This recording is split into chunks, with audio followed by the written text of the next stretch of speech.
Ingatkan lunchbox ni murah tapi biasa-biasa je kualiti. Tapi tidak tahu awak. Rupa-rupanya bag dia ni dah lah ada insulated. Macam tu. So makanan memang tahan lama.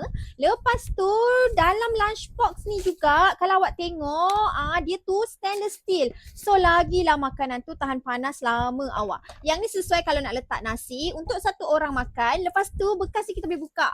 Nak cuci pun senang. And then dia kedap tau. Jadi tak adalah kuah ke akan tumpah. Tim ambil set dua bekas, yang satu besar dan satu kecil. Bolehlah yang ni letak nasi, yang ni boleh letak lauk. Lepas tu bekas ni kan kita boleh angkat macam ni, comel je.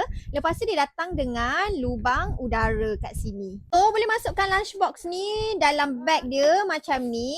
And then dia ada pilihan lain. Ada juga untuk 4 bekas, ada untuk 3 bekas. Awak boleh check dekat link bawah. Lepas tu dia ada juga tempat untuk selit sudu, garfu dan juga chopstick ataupun tisu. And kita boleh angkat macam ni. Bagi dekat anak untuk dia pergi sekolah.